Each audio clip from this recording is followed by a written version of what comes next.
everybody, it's live from the Chromebook Cave with the Chromebook King right here, Mr. Rulin on Friday. Got a couple of things, that's right, two.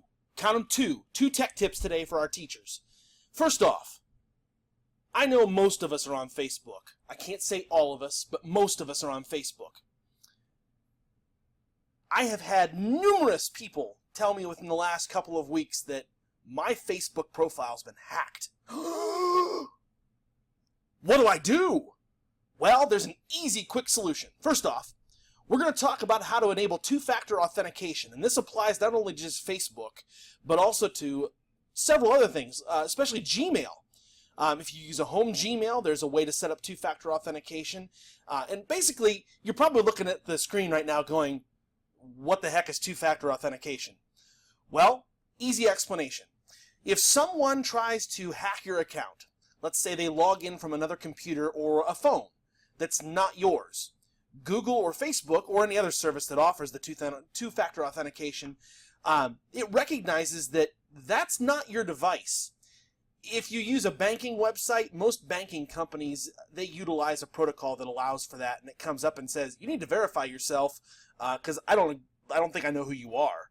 And we're not going to let you mess with this person's personal financial information unless we know for a fact this is you.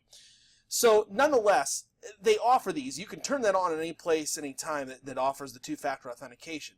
And it allows then for the company to send you, whatever phone number you have signed up for it, you, a code that you would put in that verifies to the banking company, Google, or Facebook that it's actually you that's logging in from that other device. So, I'm going to real quick run through how Google and Facebook does that. That's our first tech tip. The second one is going to be about Reply All. It's the dreaded Reply All pet peeve that I have. And we're going to talk to you about how to handle that. So, nonetheless, let's get busy. So, first off, how to set up two-factor authentication for Facebook, Google, Microsoft, and more. Most places, like I said, banking websites do it by default because of it's such a personal bit of information that they have, and they don't want anyone to have access to that but you. So, anyways, nonetheless, we're going to scroll down here a little bit.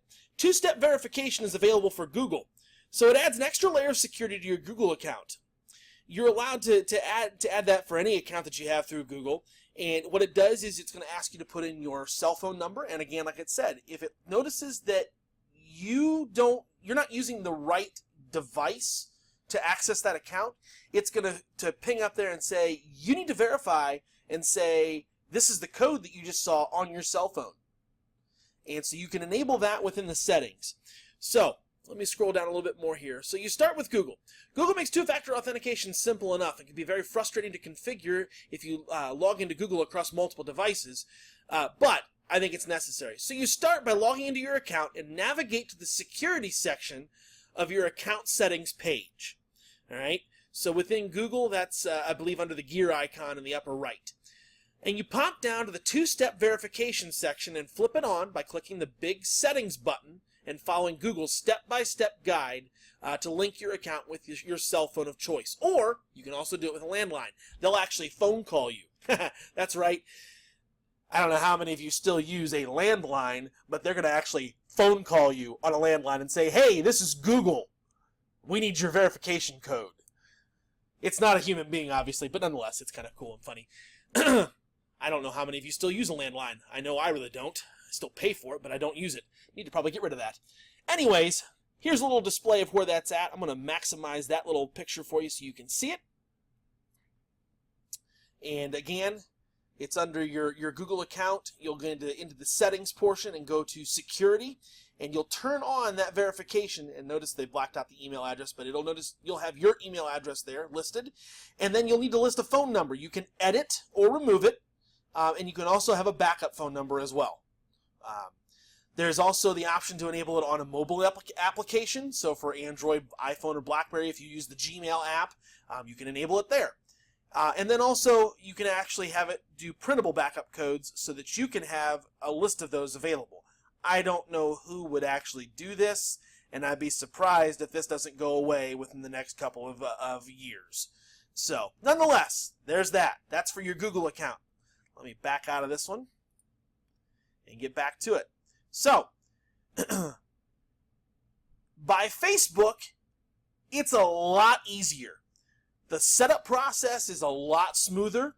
You don't have to worry about it across different devices being as difficult. And for instance, you're going to go into your settings on Facebook, and that's up by your profile picture up in the upper right-hand corner of your Facebook page. And you'll log into that and click on the blue gear icon in the top right corner and click on the account settings menu. Next, you're going to select the security section from the navigation bar on the left-hand side. That's going to be over here in comparison. All right? From there, you're going to switch on this login approvals feature, Facebook's term for the two-factor authentication. And by clicking the appropriate checkbox, Facebook, I'm going to give you the full screen here so you can see it, Facebook will walk you through the process from there. It will ask you to add your own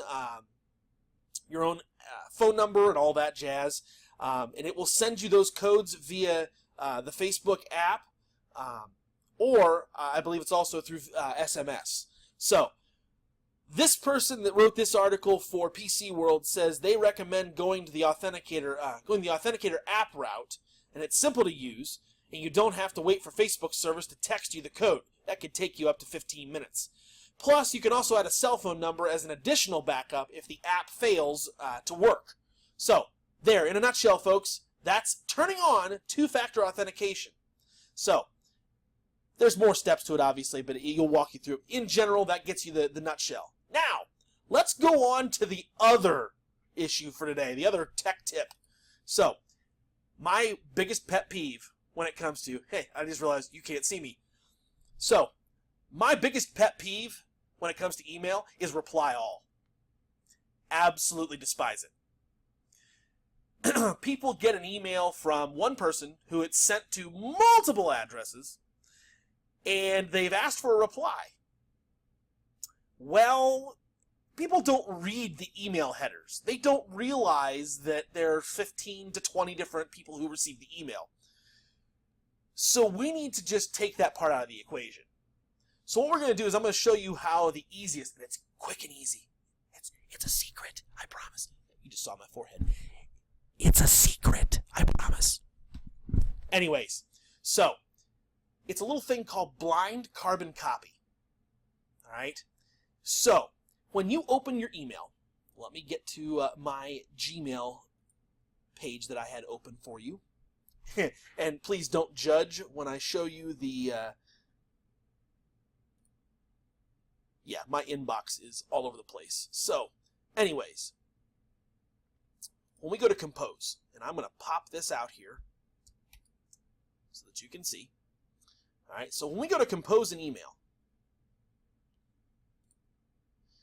there's this little option up here in the upper right. CC and BCC.